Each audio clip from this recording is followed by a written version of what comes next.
İpek gibi pürüzsüz, pamuk gibi beyaz, güzel bir cilt için 2 tane çok etkili, çok güzel tarifim var.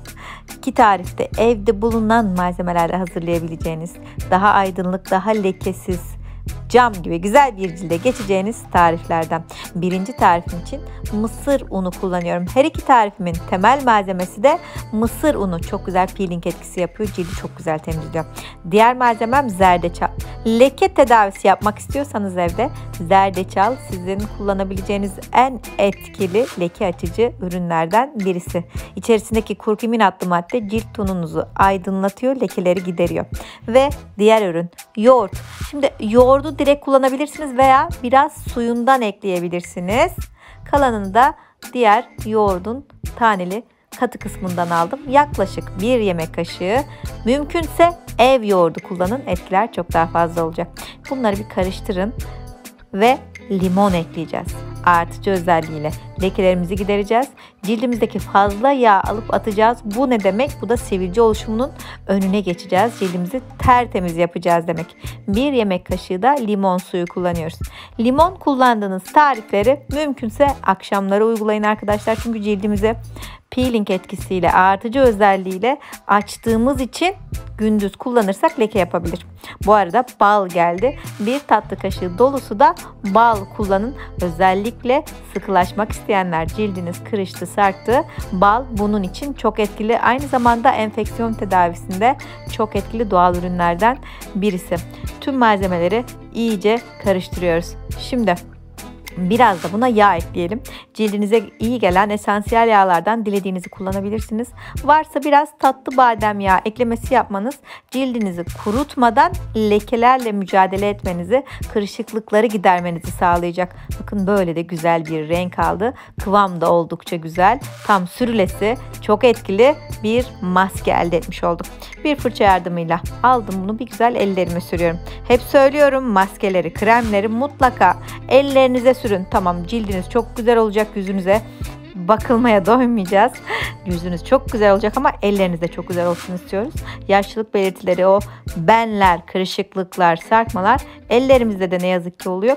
Oralara da çok iyi bakacağız. Şimdi bunu elimde 20 dakika beklettikten sonra önce ılık sonra soğuk suyla ellerimden çıkartıyorum ve peeling etkisini kullanabilmek için ova ova cildimden çıkartıyorum. Geldik, bunu yüzümüze nasıl uygulayacağız? Akşam kullanıyoruz dedik. Temiz cildimize uygulama yapacağız tüm maskeleri ve kremleri. Bir fırça yardımıyla tüm yüzümüze maskeyi bir güzel sürüyoruz. Boyun dekolte bölgesine, alındaki kırışıklıkların üzerine bolca sürüyoruz. 20 dakika bekletiyoruz. Sonrasında cildimizden çıkartıyoruz. İkinci tarife geldik arkadaşlar.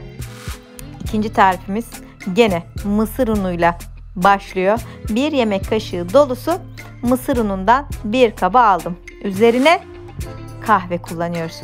Bu tarif özellikle cilt rengini açmak isteyenler, lekeleri gidermek isteyenler için oldukça etkili. Kahve böyle çözülebilen kahvelerden, küçüklerinden 2 paket ya da 1 yemek kaşığı dolusu çözülebilen herhangi bir marka kahveyi aldık. Mısır unuyla birleştiriyoruz.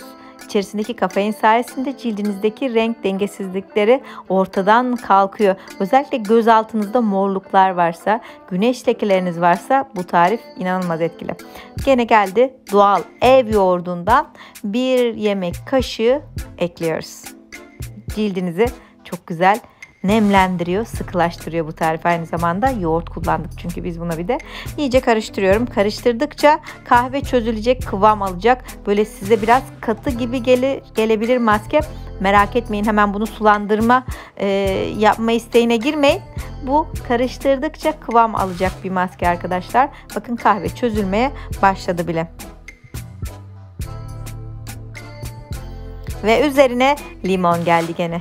Limonla bir güzel cildimizi tazeleyelim, ışıltı katalım, tertemiz, lekesiz, pürüzsüz olsun istiyoruz. O yüzden 1 yemek kaşığı dolusu da limon suyundan ilave edeceğiz. Bu güzel cilt rengini açan, leke giderici, kırışıklık önleyici tarifin içerisine. Aynı zamanda peeling etkisi de yapıyor arkadaşlar.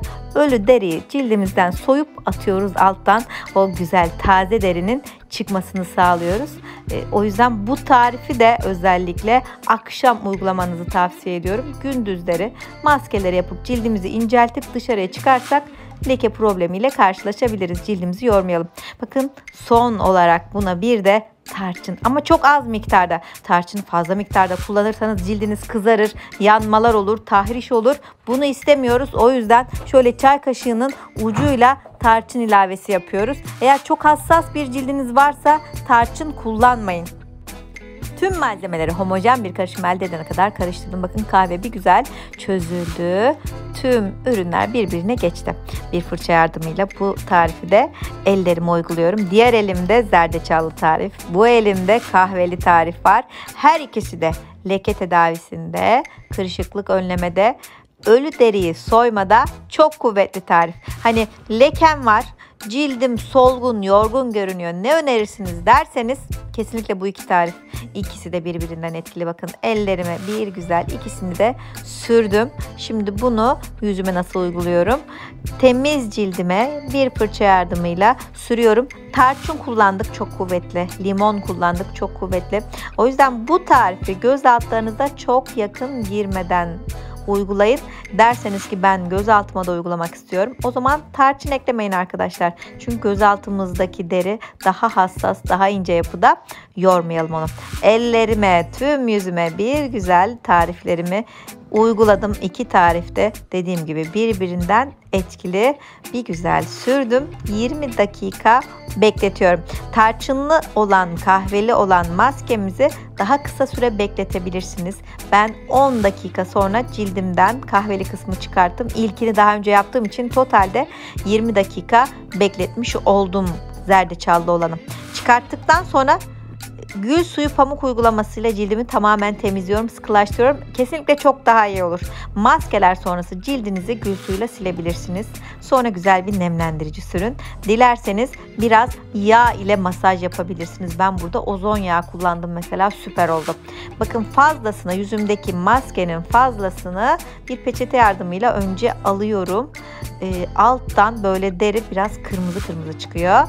Kan akışı hızlandı, cildim tertemiz oldu. Bir güzel yıkadım. Sonrasında nemlendirici sürüyorum. Biraz da ozon yağı sürüyorum. Şahane oldu. Cildinizi çok daha ışıltılı, temiz, güzel hale getirebilir.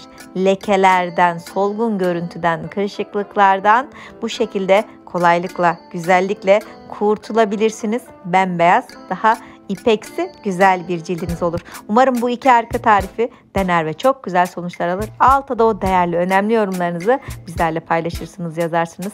Kendinize çok iyi bakın. Bay bay.